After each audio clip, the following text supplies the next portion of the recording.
I don't know. Do you have iVampire near you anywhere? I do not. Okay. Well, the first name of this artist is Andrea. Okay. And if you recall, iVampire was the comic that I did say that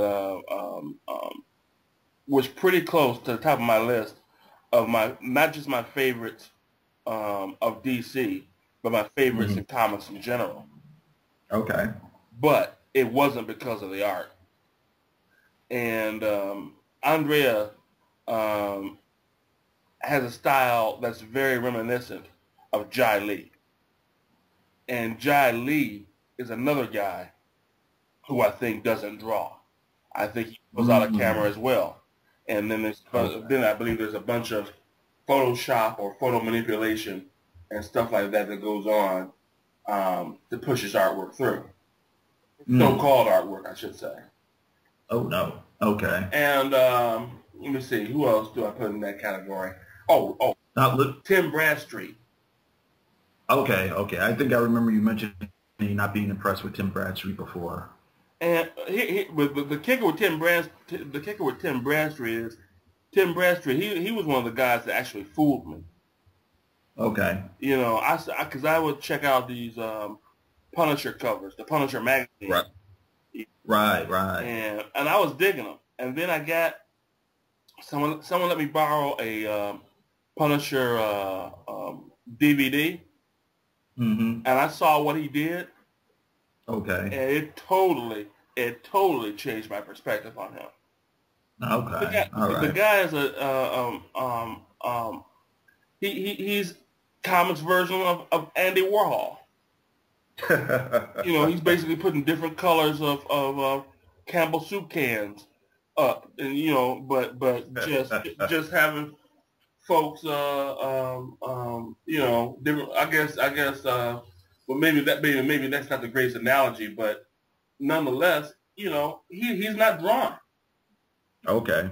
And I think the thing that ticks me off the most about it is I don't know if I talked to you about this before on Skype or not, but the thing I dislike the most about it is thinking of young people going to conventions to get their portfolios critiqued, that have worked on their perspective, that have worked on their proportions, their anatomy, their expressions, and so on and so forth. And in the meantime, you got somebody who's in the professional rankings using a Kodak or a Polaroid to get their job done. Okay. You know, and that's not to confuse um, folks like that with folks like Alex Ross or John Cassaday, who may work and do work from photographs, but they work Hmm. from photographs. They don't work over photographs. Okay. You Okay. know.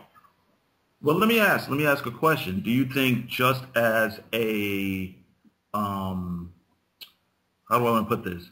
As an artistic choice or an artistic style, do you see any value as far as using things like collage and Photoshop and and taking whatever series of photos or whatever and making that part of the artwork?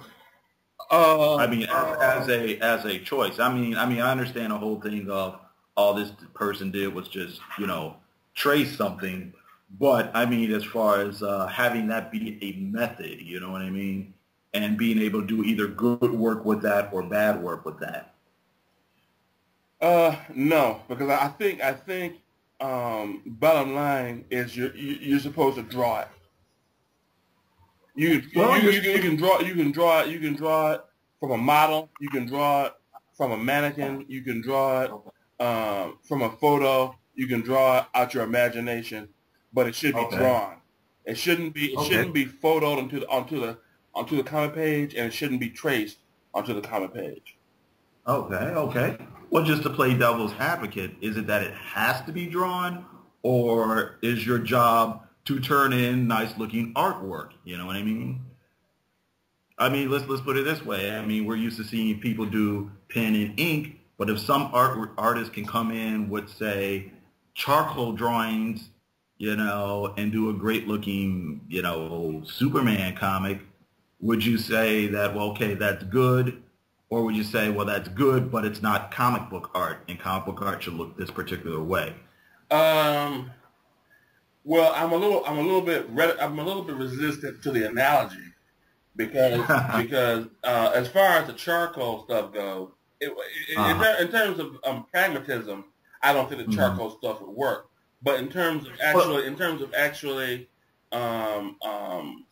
having it for a comic, that in and of itself, I wouldn't have an issue with that because it's drawn. If someone can draw with pen and ink, if someone can draw with pencil, if someone can draw with charcoal, if someone can draw with brush, I don't have an issue with that.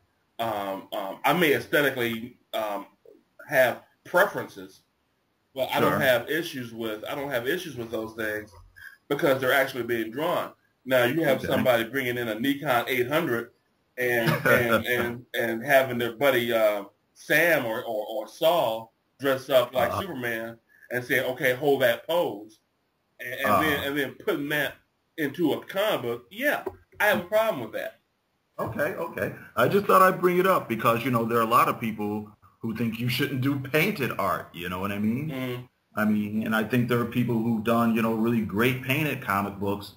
And other people have done really lousy ones, Mm-hmm. But it's a method, that you choose, you know what I mean? Yeah. So I just thought I'd bring it up, I understand. I just don't think photo manipulation is legitimate any way you slice it. Okay. But maybe it could be in a sense, you know what I mean? Like if I take that, let's say I take that photo and I change the colors and I draw over it and I do these washes and I bring these other things in it. It's just like, I'm trying to think of a good analogy or whatever. It's just like some people don't like it when certain, producers use samples in their music. You know what I mean? Mm-hmm. And some people who will just take an old song from whatever and just have the rapper just rap new lyrics on top of it. But it's basically still the same song.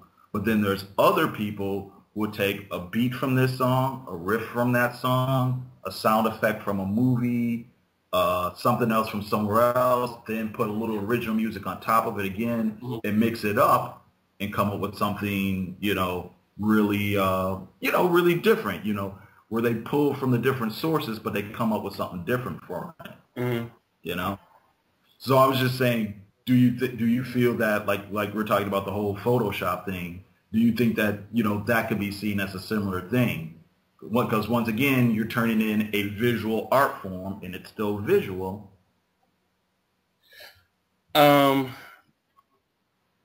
It's one of those things where I get what you're saying, but no.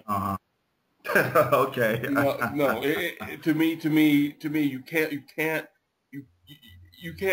have a comic be a comic. Okay. Here's where an exception would be. If it's a known item, where when you have the credits page, when you have the opening page that shows who did what, and you have someone say writer Steve Englehart, photo manipulator Jai Lee. Okay.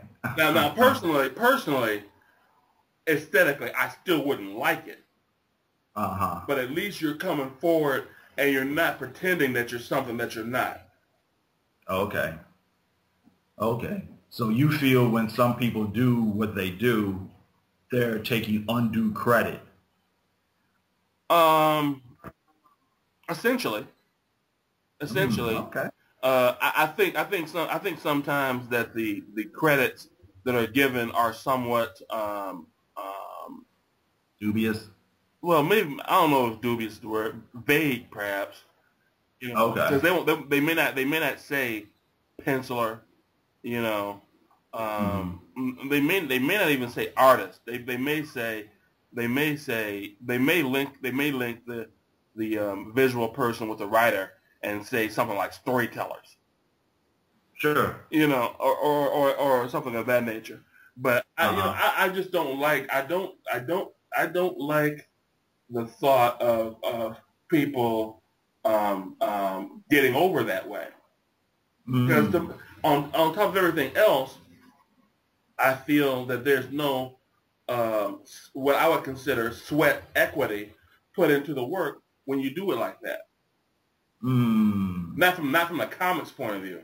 Now maybe a photographer doing work as being a photographer, maybe there's a lot of sweat equity in that.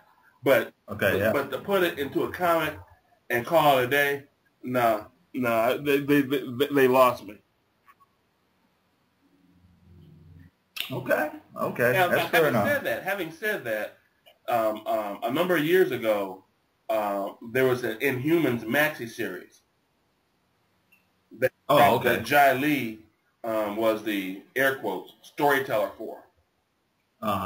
And I actually did get that trade paperback. Because I did think, regardless of my biases, I did think that the look kind of conveyed the feeling of that comic. Okay. But at no point did I think that he wasn't cheating. Okay. Well, I will say this. I don't know if you've ever seen some of his earliest stuff from Image, but if you compare that stuff to the stuff he does now, it's a lot better. You know what I mean? A lot better now? Oh yeah.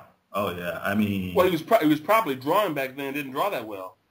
I was gonna say that. I mean, you could tell it was drawn because some of his like anatomy was a little bit off and stuff like that. But let's say this. Let's go out here. Let's go into murkier territory. Do you think it even matters if you can say, well, this person's tracing over something or they're photoshopping this or whatever? Now, credits as far as what you're doing and how much work you're putting into it aside, would you say it matters if they're still putting out something that's, visually interesting or, visually appealing? Well, I think no matter what, any I mean, let's say they changed the credits. It didn't say penciler inker. Let's say it said Greg Land visuals, and just left it at that. And then everybody at this point knows, how Greg Land, does his work and does his art, and he's more or less, admitted it, and so on and so forth. But if it said something like that and Greg Land was still able to put out a book or a comic that, that looked good, would it matter?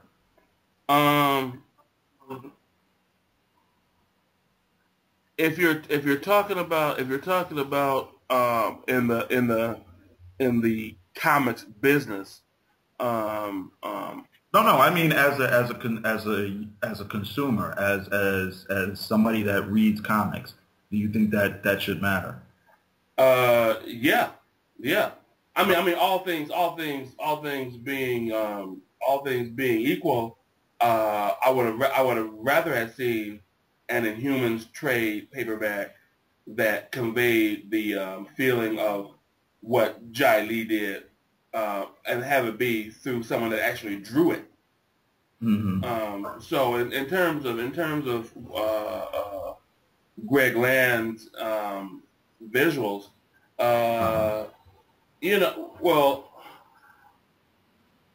Well, I just picked him because he was like an obvious person. I mean, we all know about him tracing this and tracing that and so on and so forth. You know what I mean? Well, but I guess my take on that is maybe a little bit askew of what most people think. Because I don't have any love for Greg Land whatsoever. Okay. But I actually question whether or not um, he traces. Now Okay. he may very well do so. So I'm not sticking a flag in the ground saying that I'm right on this. Uh-huh. But I do question whether or not he traces. Um, I don't know if you caught the video of Comic Culture Warrior when they did a video talking about well, amongst other things, I think it was Frank Quitely's Batman. I can't remember whether or not this ties into it or not, but at that time, the guys had on Avi as a guest star, who was like Oh, an artist friend of theirs, okay. and somehow the conversation I think veered towards Greg Land briefly, or if not Greg Land, somebody like him.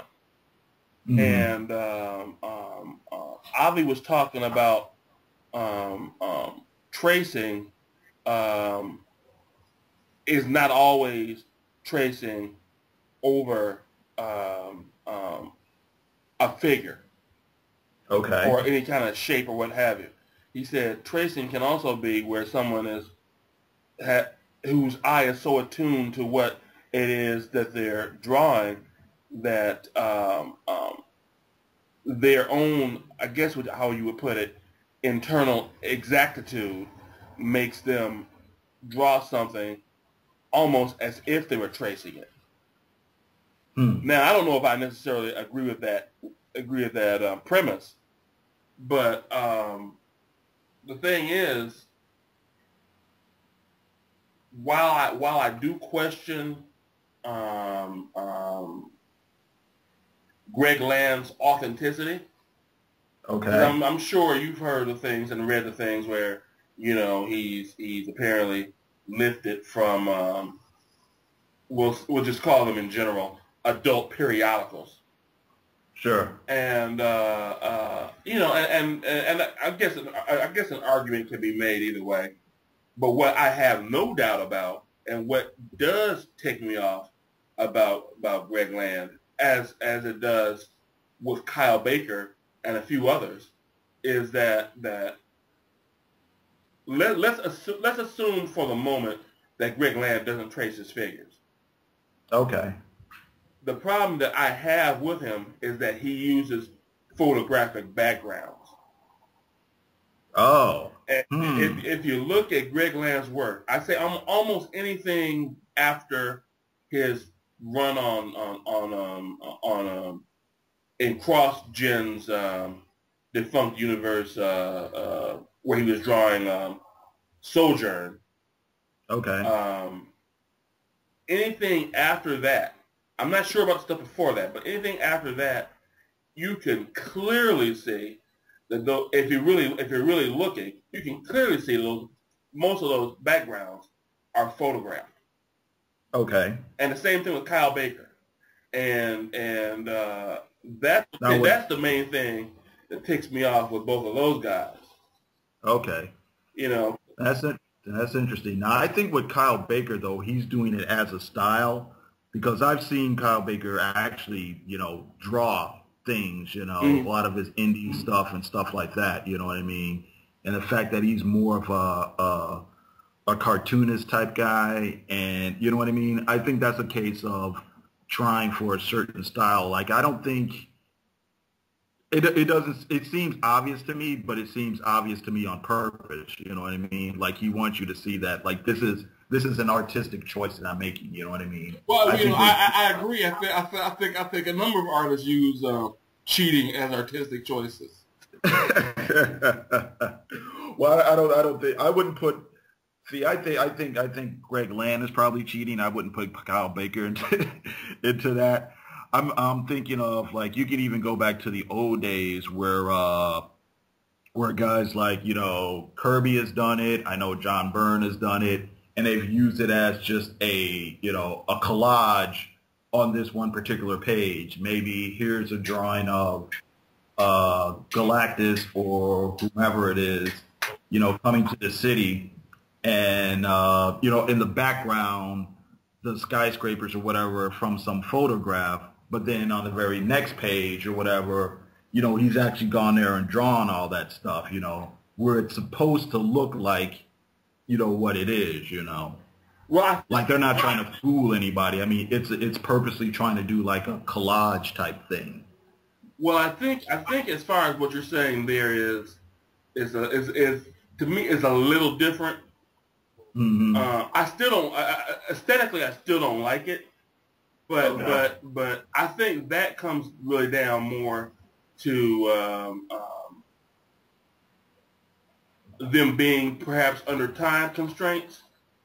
Okay. No, I don't. No, but in the things that I'm thinking of, I don't even think it was that. I think they did it on purpose. Like, hey, here's a cool thing that you haven't seen so much. You know, like not like I'm being rushed and I can't get it done, so I'll put this photograph there. I mean, I'm thinking they put it there for you to see it. You know, like I said, it's a deliberate thing they're doing. You know, Yeah. and not like a cheating thing. Well, um, um, I think I mean, Kirby would do it for with me to like be his. able to for me to be able to deal with it, I have to look at it as a time constraint thing. Okay. Because if I look at it the other way, then it's still just cheating. Mm-hmm. And even with what you're saying about Kyle Baker, uh, um, um, because you're it sounds like you're trying to um, move him into like the category of almost satirist, and in order to push his point across, he's giving you this graphic image as is, Okay. and to me that just seems like um, what you're saying is not you, but Uh-huh. what he's saying is he's not good enough to pull it off. Mm. And Okay. and for me, you know, if that's the case, you know, you picked the wrong business to get into. Hmm. Hmm.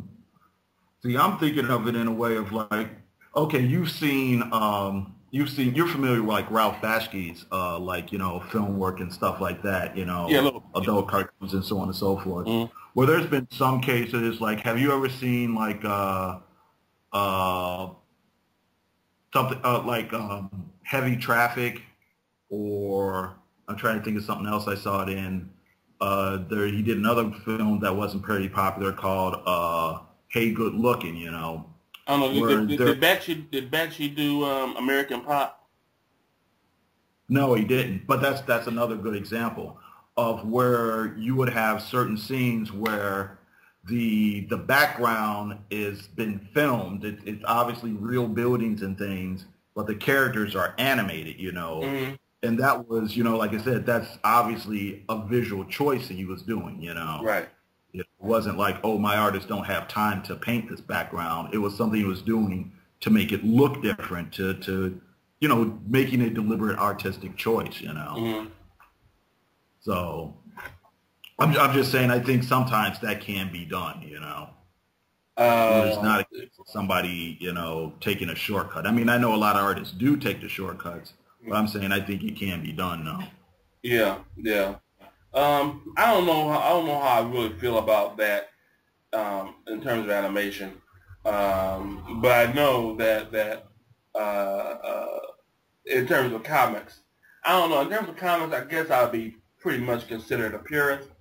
Uh, it's one of those things where only under time constraints um, would be where I can see how an artist would use photography to make sure he got the job done, or to make sure the job isn't late, or something like that. Okay. But uh, using it as a style, Mm-hmm. to me is the same thing as saying, "Hey, have you seen my favorite crutch today?" You know. Oh no. Oh no. Oh yeah, the guy that does Spawn too. I forgot to mention him. The guy that just What? spawned, the guy that just spawned currently, he looks like he's photographing a lot of his stuff. Who's on Spawn now? Not Greg Pulo. Well, not Greg Pulo. To my knowledge, it's not a named guy. Oh, okay. Okay. But you know, because I've been trying to get into Spawn. Okay. And I have like maybe 8 issues, and those are 8 issues that cover a long span of time. Okay. And it almost seems, I'm going a little bit off track here, but it almost seems like Spawn seems in a way like a bizarre, dark version of Cerebus, where it seems like it's one story. Mm-hmm. It may be told in different styles, but it seems like it's one story that just goes on and on and on. And I think they're like up at 215, 220 now. Sure. I'm like, what the hell? You know, Todd, do a second arc. You know, and you know, it's really one of those things where it's like, you know, it's not a simple matter of changing art teams drastically, because I know they've gone with the different vibes. Right. You know, I mean, there's a vibe where definitely in the beginning it was a more superhero-ish vibe, and sure. you know, later on, Todd picked an artist that was as far from superheroes as you could get, but it was still basically the same story. Okay. But anyway, you know, enough about that. Well, no. Well, let's talk about that, because you talk about artists that get really praised a lot. Not so much the case of Spawn, you know, going on for so long, but Todd McFarlane was a guy who got tons of praise, you know. Mm-hmm. And the thing about it is, I think what most people would admit, though, was he was somebody who really couldn't, his writing chops weren't as good as his artistic chops. And I guess my question to you then is, do you think it is incumbent then on, I guess, that artist to, like, you know, get a writing partner, or somebody who's better at dialogue or you know, captions and script and stuff like that, to help him get off his or get across his vision or his idea? Or do you think it's better for an artist like that to